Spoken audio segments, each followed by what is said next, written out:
In 1912, a remarkable manuscript was discovered by an antique dealer named Wilfred Voynich. Unlike the gilded and beautifully illuminated manuscripts it was bundled with, this manuscript intrigued Voynich due to its encoded nature. Comprising 234 pages, it featured depictions of plants, naked women, astrological diagrams, and incomprehensible script. Not a single word of the text was intelligible. It defied known shorthand or variations of medieval Latin, English, or French. The entirety of it remained encrypted. Voynich expressed his conviction regarding the manuscript's exceptional importance, stating, "The fact that this was a 13th century manuscript in cipher convinced me that it must be a work of exceptional importance, and to my knowledge, the existence of a manuscript of such an early date written entirely in cipher was unknown." Voynich was faced with two challenges: unraveling the text and tracing the manuscript's history. To this day, both problems remain unsolved. Now housed at Yale University, the manuscript, dubbed the Voynich Manuscript, continues to captivate scholars. Despite the efforts of numerous medievalists and cryptologists who study it annually, no breakthrough has been made. In September, scholar Nicholas Gibbs claimed to have deciphered the code in an article for the Times Literary Supplement, only to be dismissed by medievalists online. Gibbs's unsuccessful attempt adds to a history of failures in decrypting the Voynich manuscript.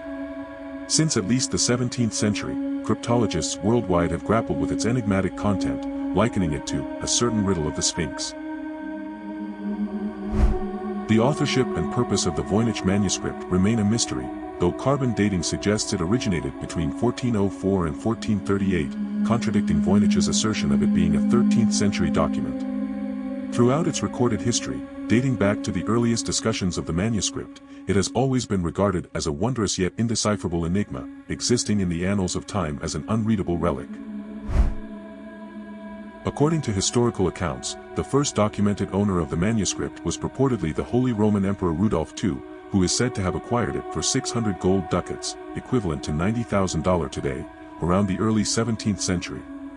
Rudolph, known for his fervent interest in alchemy and the occult, believed the manuscript to be the work of the 13th century English alchemist Roger Bacon. Despite his efforts, Rudolph was unable to unlock its secrets, and the manuscript changed hands multiple times before eventually finding its way into Jesuit possession in Rome, where it remained concealed for 3 centuries until Voynich rediscovered it. Throughout its journey, the manuscript crossed paths with early cryptologists such as the Jesuit polymath Athanasius Kircher, who famously claimed to have deciphered Egyptian hieroglyphs, a claim later debunked, yet the Voynich manuscript remained a puzzle.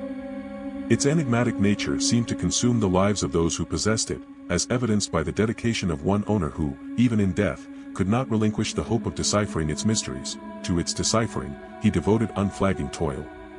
He relinquished hope only with his life.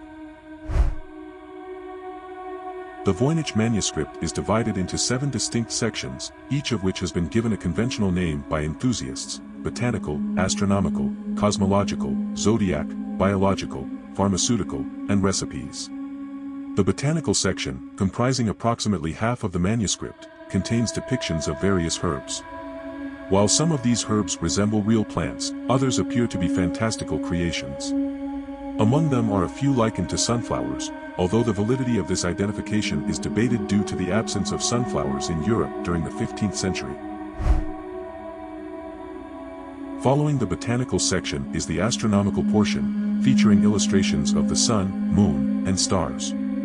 This is succeeded by the cosmological section, which displays circular geometric designs, and the zodiac section, adorned with emblems of the zodiac signs.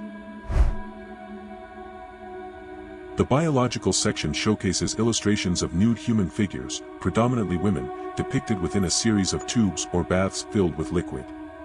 In the pharmaceutical section, drawings of containers are juxtaposed with images of herbs. Lastly, the recipe section contains no illustrations, only rows of incomprehensible text, each paragraph marked with a star in the margin. Aside from its mysterious content, the Voynich manuscript also baffles scholars with its unknown origin. The author's identity, purpose, and even the language it is written in remain untraceable. It's like trying to solve a riddle without knowing the question. Some speculate it was the work of an eccentric genius, while others believe it to be an elaborate forgery. The thrill of the unknown keeps the allure of this arcane artifact alive.